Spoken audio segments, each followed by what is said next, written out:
I do not promote or condone any criminal activity that is going to be discussed in this video. We're simply going to look at facts, some case evidence, and we're going to dissect it. Enjoy the video.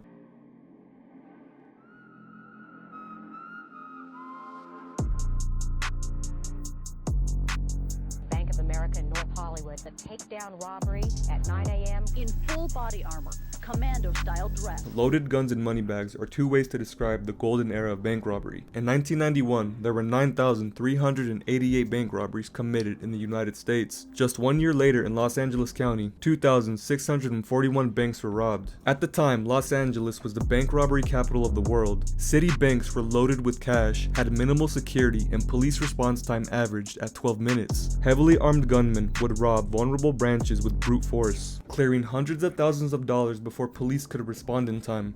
This created a golden opportunity for any criminal who wanted to make some money. Those who were careless and unorganized faced severe consequences such as jail time, death, and life in prison. Offenders usually received 10 years in prison depending on the variables such as fatalities, types of guns used, and amount of money stolen. In 1983, a man nicknamed the Yankee Bandit robbed over 64 banks in a span of 9 months. Eddie Dotson held a world record for most banks robbed by a single person. He was a business-savvy dealer with good connections in Hollywood, hanging around celebrities such as Jack Nicholson. Around this time, Dotson became addicted to heroin. In order to stop his cravings, he went on a robbing spree that lasted 6 months, gathering over $200,000 from stick-ups alone. At one point, Dotson robbed 6 banks in just 4 hours, speeding through banks while clearing thousands of dollars each time. Bank tellers described him as polite, well-mannered. He would be like, "Hey guys, how's it going? I'm gonna rob the bank. Here's my revolver. Just put the money in the bag and I'll be on my way." Brandishing a revolver, then asking for cash was his modus operandi. Every time he robbed a bank, he would wear a Yankees baseball cap, hence the nickname. In 1984, Eddie Dotson was sentenced to 15 years in prison. He was released 10 years later only to resume robbing banks for the same reasons. In 1999, Dotson was convicted of committing 8 bank robberies. He was facing the death penalty plus 120 years. Pop culture influence is one of the reasons people are fascinated with outlaws. 1990s Hollywood released some of the best crime movies of all time. Goodfellas, Reservoir Dogs, Heat.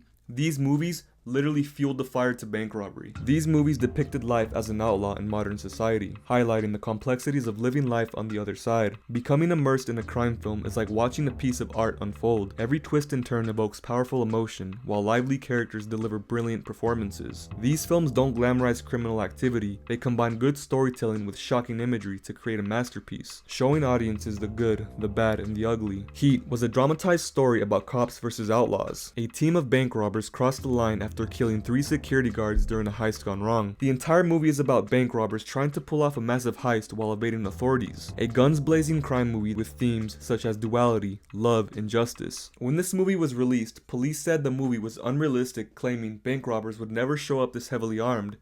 2 years later, in 1997, the actual North Hollywood Shootout took place and revolutionized policing across the United States. The North Hollywood Shootout was one of the most notorious police engagements in criminal history. At the time, law enforcement didn't anticipate heavy resistance from bank robbers. They had expected them to surrender or run away. The North Hollywood shooters have been idolized on the internet for their daring accolades. Larry Phillips Jr., a former real estate scammer, became friends with Emil Matataru, a college graduate with an above-average IQ. The two of them bonded over weightlifting, firearms, and their distaste for authority. These guys were bodybuilding in Venice Beach, getting swole, getting strong. By the way, these guys were like, Larry, I believe, was 6'1", 230 pounds, and Emil was 270 pounds and 6'3". These dudes were freaking huge.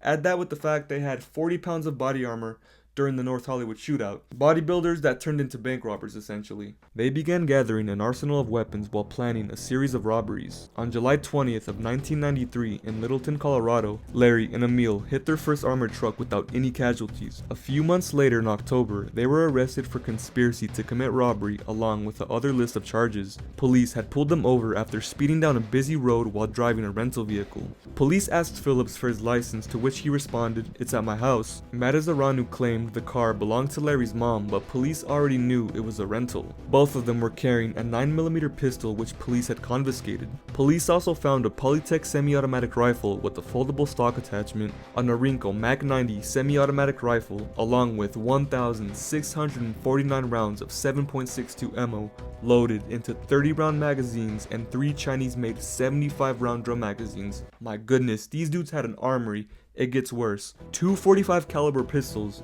357 rounds of 45 JHP ammo, 967 rounds of 9mm JHP ammo, and 6 smoke bombs, 2 IEDs, a gas mask, 2 sets of body armor, 3 California license plates along with a police scanner, and a long list of other suspicious items. Police knew they were planning something big but couldn't charge them on anything really crazy. Yes, the conspiracy charge stuck, but they couldn't charge them with Grand Theft Auto and a long list of other charges they were trying to pin on them.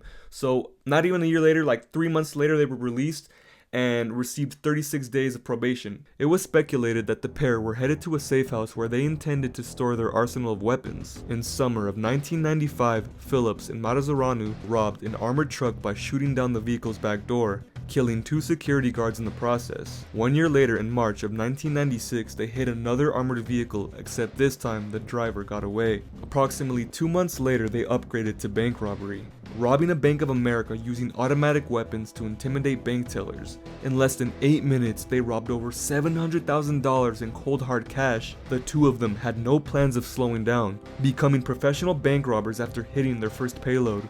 They prepared for another robbery by upgrading their arsenal, investing in body armor, and scouting potential locations. A few weeks later, on the morning of May 31st, another Bank of America branch had been robbed by the duo, leaving the bank with almost $800,000. In a span of 1 month, Phillips and Matazzaranu had gained a net worth of $1.6 million.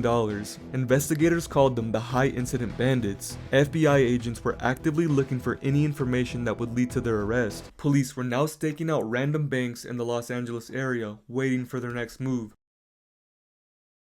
February 28, 1997. This would be the day that forever changed policing in the United States. Prior to entering the bank, Phillips and Matazzaranu took phenobarbital, which helped calm their nerves during the heist. They loaded up their getaway vehicle with an arsenal of weapons. 3 AK-47s that had been illegally converted into fully automatic rifles, along with 75-round drum magazines, a semi-auto HK-91, a fully automatic Bushmaster XM15 dissipator, and 2 Berettas. Both gunmen covered themselves with 40 pounds of body armor that made them virtually invincible against police weaponry. The bank was located in the North Hollywood district of Los Angeles, near 2 freeways, and with plenty of escape routes. Locked and loaded with armor-piercing rounds, they entered the bank at 9:17 a.m. Officers had spotted the gunman entering the bank and immediately called backup units. Meanwhile, Phillips entered the bank and shouted, "This is a fucking holdup." Matazzaranu opened fire inside the bank, further intimidating bank tellers and customers. To their surprise, the vaults had less money than expected.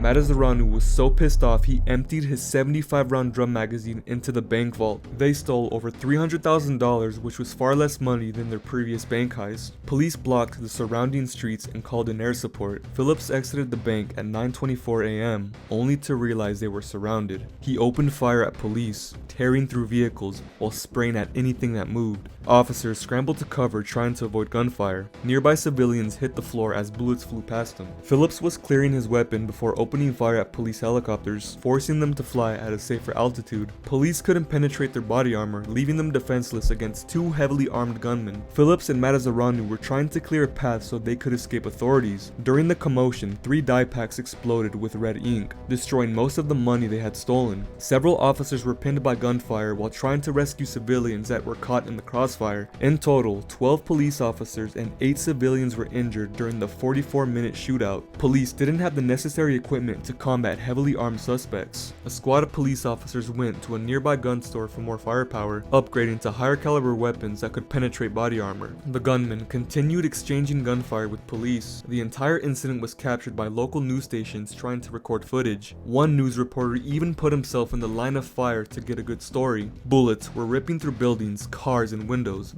Both gunmen reunited by their getaway vehicle trying to find a way out. Matazaranu was shot twice in the ass cheek and once in the forearm. Phillips returned fire at police, almost killing Detective Earl Valadares. Matazaranu enters the vehicle while Phillips continues to spray at police. They slowly cruise towards the parking lot exit when Phillips' weapon malfunctions. Police had disabled his HK-91 by shooting the gun's receiver. He took a bullet to the shoulder while trying to fix his weapon. Frustrated and confused, Phillips walks up the street pointing his pistol at police, firing recklessly, knowing damn well it's all about to be over. He took his own life via a self-inflicted headshot. Police continued shooting at his corpse, believing he was still alive. Matazaranu continued driving up the street, then tried hijacking a civilian vehicle. SWAT officers caught up to his vehicle when they opened fire. Matazaranu returned fire before being shot 20 times in the legs. They put him in handcuffs. Meanwhile, he taunted police. Matazaranu bled out for 56 minutes before dying on the street. The North Hollywood shootout forever changed policing all throughout the United States. From this point forward, law enforcement increased their firepower and became a militarized unit, establishing a new standard for policing that enabled officers to enforce laws more efficiently. Before the North Hollywood shootout, LAPD was limited to low-caliber pistols and shotguns. This incident accelerated funding for the SWAT department, emphasizing the need for specialized units that can handle heavily armed suspects. Throughout the nation, police departments began issuing semi-automatic rifles along with armored vehicles to all their officers, ensuring they would have the necessary equipment to combat any kind of suspect. One of the reasons these guys were idolized so much is because they actually were the ones that completely changed policing all throughout the United States.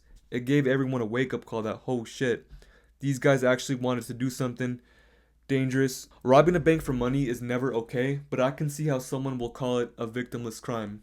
Assuming that no casualties or anything like that, nobody got killed, I can see how it's a victimless crime. The internet idolizes bank robbers because they rebel against corrupt institutions, more specifically, abusive authority that uses their power for evil. Since the beginning, bank institutions generated their wealth through massive money loans with high interest rates. This is how the banking system works. Alright, here's $10, you owe me $15. Where's my $45? I'm gonna rinse you dry until I get rich. Commercial banks make money by loaning a portion of customer deposits while charging interest rates, using those profits to then loan more money with double the interest rates. A classic scam that still holds up today in 2025. What happens when banks make bad investments and cause a financial crisis? The top rich 1% will recover quickly through government bailouts, insider information, and buying assets when everything is cheap. World financial institutions are elite level criminals that use debt as leverage. The IMF and World Bank implement predatory tactics by loaning large sums of money to developing countries. These loans come with high interest rates that create an unfair situation. Entire countries have become enslaved by abusive lending practices that lead to unfavorable outcomes, forever being caught in a cycle of borrowing and repaying money, giving these institutions the power to control monetary policies through debt leverage. Once caught in the grips of a World Bank, it becomes very difficult to pay them back.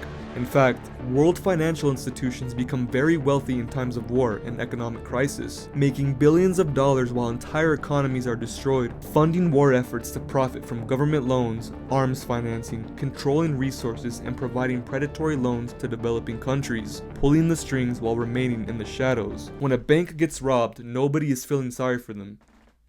That being said, this was the golden era of bank robbery. A crazy time in criminal history that was literally the Wild West. If you enjoyed this video, leave a like, subscribe, comment down your thoughts and opinions.